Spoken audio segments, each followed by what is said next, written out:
line ini sangat-sangat seksi. Jadi kalau misalnya perusahaan-perusahaan seperti Domino's Pizza dengan franchise model atau kita lihat perusahaan software seperti Netflix, asetnya itu intellectual property. Ketika dia dapat duit, investasinya adalah untuk bikin film atau akuisisi film dari Hollywood. Dia tidak perlu bikin sistem yang berbeda, mau itu 10.000 subscriber atau sekarang misalnya 100 juta yang subscribe Netflix di seluruh dunia. Sistemnya itu sama persis, filmnya sama persis. Jadi tidak ada marginal cost of replikasinya. Nah, ini adalah bisnis aset light yang seksi banget. Contohnya lagi seperti Hilton Hotel. Kalau kalian lihat banyak hotel-hotel, itu bukan mereka yang bangun gedungnya. Mereka cuma manajemen. Nah, ini bisnis yang aset light ini bisa dievaluasi dengan price to earning yang sangat tinggi. Contoh lagi, Holy Wings pun sama ya. Kita bisa kerjasama sama pemilik tanah untuk bagi hasil akhirnya. Jadi kalau kita mau lihat return on capital, itu kita lihat aset turn-nya. Ini bisnis yang aset light dulu atau aset heavy. Yang kedua adalah profit margin. Berapa dari omset ya, top line yang ujung-ujungnya itu bisa menjadi laba untuk kita ya.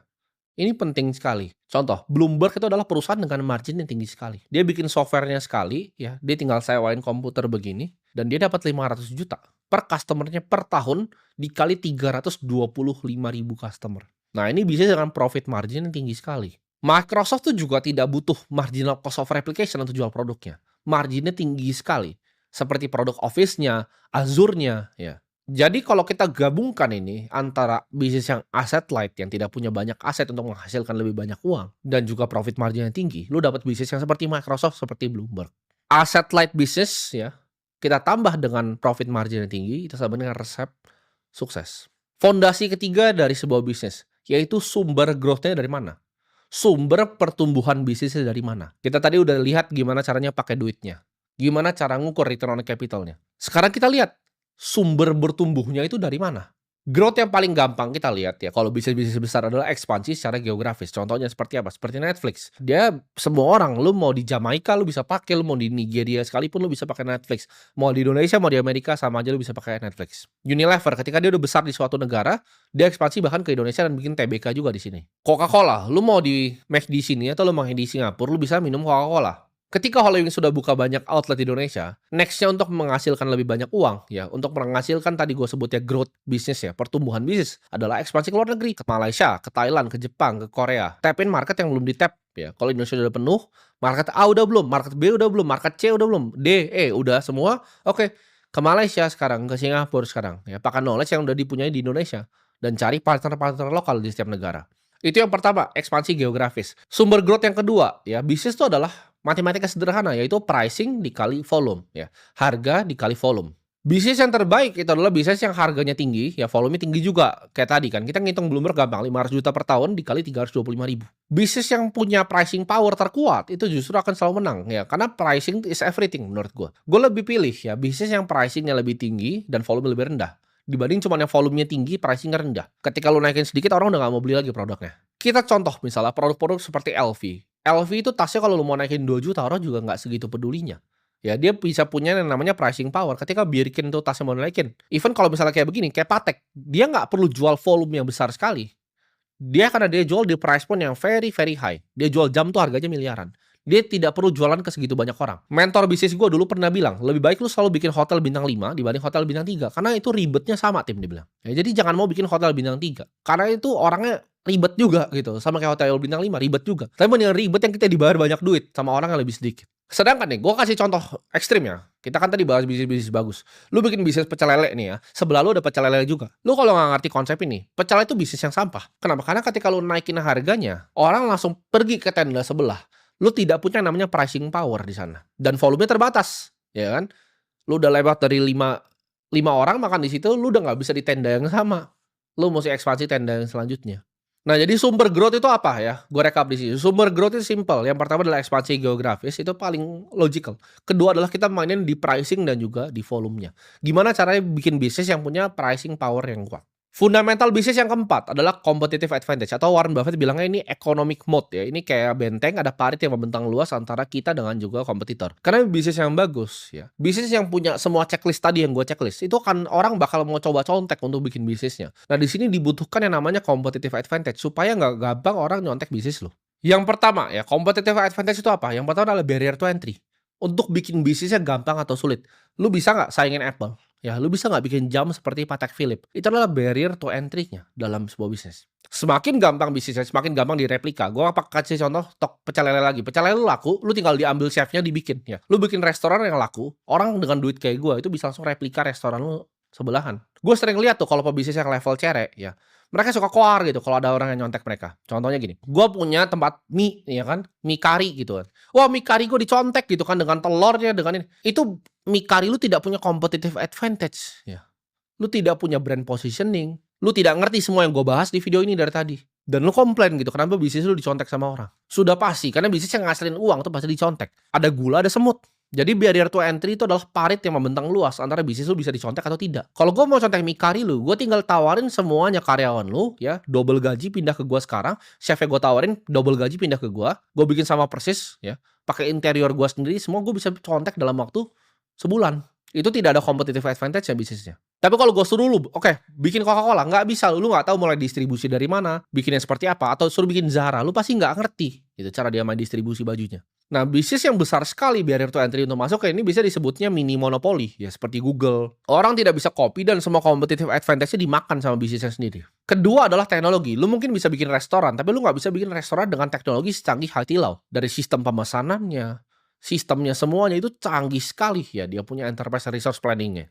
Lu tidak akan bisa bikin language model yang dibikin OpenAI. Ya, lu tidak bisa contek ChatGPT karena itu adalah barrier to entry-nya teknologi. Ketiga adalah yang nggak bisa dicontek ya adalah network effect. Ketika sebuah network itu banyak dipakai, ini disebut juga Metcalfe's Law ya. Jadi Instagram ya, lu yang scrolling di situ ya, lu yang bikin akunnya, lu yang scrolling, gua yang posting, dia yang dapat iklannya. Ya itu network effect. Ketika makin banyak lu yang buka Instagram, ketika makin banyak orang seperti gua yang posting di Instagram dan YouTube, ini YouTube juga contoh nih. Ini network effect. Gua adalah yang bikin kontennya, lu adalah penikmat dari kontennya, tapi yang dapat iklan paling besarnya adalah YouTube. Nah, itu adalah contoh network effect. Nah, untuk valuasi bahkan seperti Bitcoin ini bisa juga pakai yang namanya network effect ini. Kita lihat aja jumlah wallet orang yang transaksi itu ada berapa. Jumlah unique wallet yang diciptakan setiap detiknya itu ada berapa. Nah, itu adalah networknya ya, nyumbang ke networknya.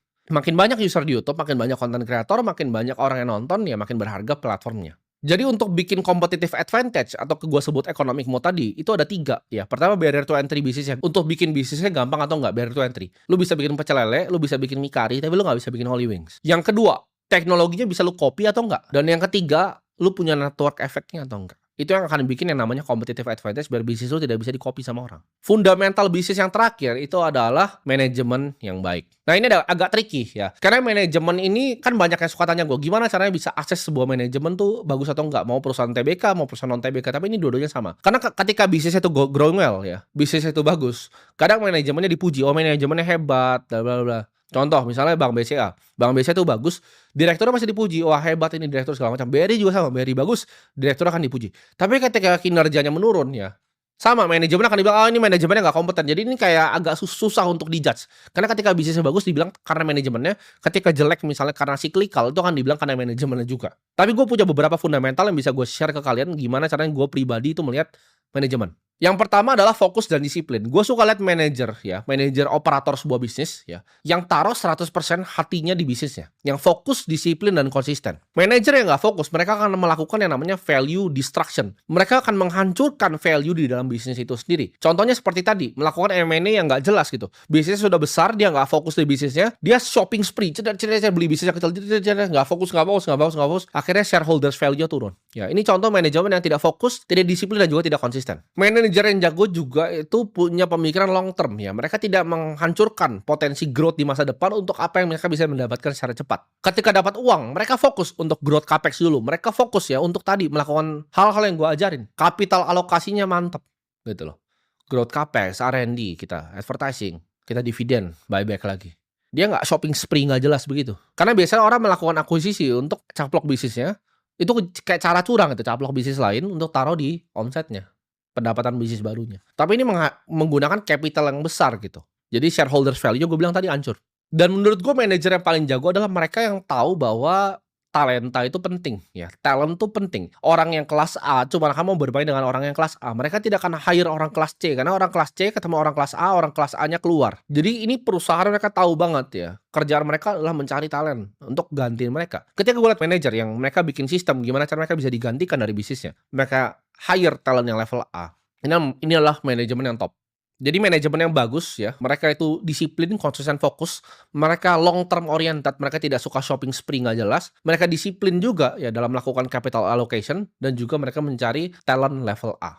Nah itu udah selesai tuh, fundamental bisnis ya. Jadi semua itu baru yang part pertama itu fundamental bisnis. Yang kedua adalah pattern keberhasilan. Jadi gua kalau analisa bisnis, ini kalian udah langsung belajar nih ya. Ini kayak kalian kuliah sama orang yang ngerti gimana caranya investasi di private equity. Jadi kalau fundamental udah checklist, yang kedua kita lihat adalah pattern ya, bisnis yang berhasil itu seperti apa. Yang pertama, ya bisnis yang sering berhasil itu adalah yang gue lihat adalah memiliki recurring revenue. Jadi revenue itu bisa ditebak. Jadi gampang memprediksi cash flow masa depan dari bisnisnya. Contohnya, seperti kita lihat misalnya Costco. Costco itu unik gitu, cara dia jualannya. Dia biasa kasih tester dulu semuanya. Tapi yang paling unik dari Costco itu adalah satu, dia punya subscription $60 sampai $120 per tahun untuk orang belanja di sana. Jadi ini sesuatu yang sangat spesial gitu untuk customer-customer-nya. Customer-nya banyak sekali yang bayar subscription untuk belanja di Costco. Charlie Munger itu sering bilang bisnisnya dibagi 3 ya. Keluarga The Mungers family itu cuma punya 3 posisi. Satu itu adalah Berkshire Hathaway,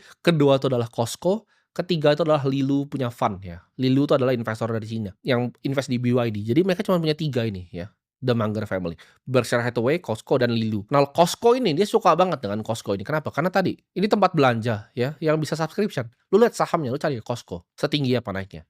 Karena bisa dipredik gitu. Future cash flow bisa diprediksi. Netflix itu juga adalah recurring model yang seksi. Gua tahu nih kira-kira Netflix kuartal depan dapat duit berapa. Karena gue tinggal hitung jumlah subscribernya, growth subscribernya, dikali harganya. Selesai. Jadi ketika dia butuh influx cash untuk misalnya, oh ini ada film yang bagus nih, hajar, dar beli. Ini ada yang bagus nih, dar beli. Kan dulu mereka begitu, mereka bikin recurring revenue, makanya mereka berani. Ketika ada, oh ini ada potensi series yang bagus, House of Cards, oke gue beli, jedar hajar. Lihat ini bagus, jedar hajar lagi, bikin original series. Karena mereka punya influx of cash, mereka tahu dapat duit terus setiap bulannya dengan subscription model ini.